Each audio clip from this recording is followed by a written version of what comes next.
شریف کی روایت ہے، پیارے نبی صلی اللہ علیہ وسلم نے ارشاد فرمایا من ملک زادن وراحلتن تبلغه الی بیت اللہ، جس آدمی کے پاس زاد راہ موجود ہو، سواری موجود ہو۔ زاد راہ موجود ہونے کا معنی بتاتا ہوں، معنی یہاں سے بیت اللہ تک پہنچنے کا خرچہ کرائے کا، وہاں سے واپس آنے کا خرچہ جس کو آپ کہتے ہیں آنے جانے کا خرچہ موجود ہو۔ نمبر 2،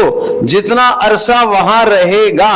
20 دن رہتا ہے، 40 دن رہتا ہے، وہاں 40 یا 20 دن رہنے کا خرچہ اس کے پاس موجود ہو، یا خاص طور پر حج کے ایام میں رہنے کا خرچہ اس کے پاس موجود ہو، اور جتنے دن گھر سے غائب رہے گا گھر والوں کے اخراجات بھی اس کے پاس موجود ہوں۔ کتنا آنے جانے کا خرچ ہو، نمبر 2 جتنا وقت وہاں گزارے گا وہ خرچ بھی موجود ہو، اور نمبر 3 جتنا وقت گھر سے غائب رہے گا گھر کے اخراجات بھی موجود ہوں۔ جس شخص کے پاس اتنی رقم موجود ہے وہ صاحب نصاب ہے، اس پر حج فرض ہے،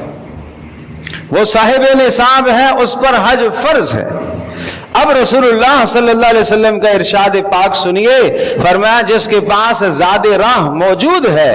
اور اتنا انتظام موجود ہے کہ وہ بیت اللہ جا سکتا ہے مگر وہ نہیں گیا، اگلا جملہ سنیے گا، بہت توجہ سے سنیے گا، فلا علیہ، کوئی غم کی بات نہیں ہے، ان یموت یہودیا او نصرانیا، اگر یہ یہودی ہو کے مرے تو مر جائے، اگر یہ نصرانی ہو کے مرے تو مر جائے، مجھے اس کی کوئی پرواہ نہیں۔ پیارے رسول صلی اللہ علیہ وسلم کی شفقت آپ جانتے ہیں، آپ کا پیار امت کے ساتھ آپ جانتے ہیں۔ رسول اللہ صلی اللہ تعالی علیہ وسلم ایک جوان کی بیمار پرسی کے لیے تشریف لے گئے، اور وہ جوان یہودی لڑکا تھا، اور رسول اللہ صلی اللہ تعالی علیہ وسلم نے اسے اسلام کی دعوت دی۔ اس یہودی لڑکے نے یوں اپنے باپ کی طرف دیکھا کہ باپ تو یہودی ہی تھا، کہ باپ مجھے اجازت دے رہا ہے یا نہیں دے رہا، تو باپ نے یہ کہا اطیع ابا القاسم، یعنی محمد صلی اللہ علیہ وسلم کی بات مان لو، مان لو۔ تو اس نے جیسے باپ کی رضا دیکھی تو فوری محمد رسول اللہ صلی اللہ علیہ وسلم کا بتلایا ہوا اس نے کلمہ پڑھ لیا، اور رسول اللہ صلی اللہ علیہ وسلم کا چہرہ خوشی سے کھل گیا، اور آپ نے ارشاد فرمایا الحمدللہ الذی انقذہ، ساری تعریفیں اللہ کے لیے جس اللہ نے اس کو بچا لیا، میری وجہ سے دوزخ کے عذاب سے بچا لیا۔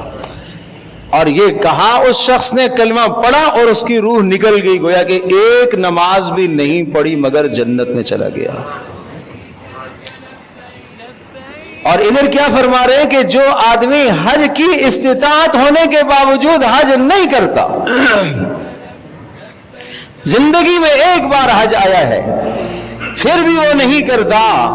فرمایا مجھے کوئی پرواہ نہیں ہے وہ یہودی ہو کے مرے یا نصرانی ہو کے مرے، کوئی پرواہ نہیں۔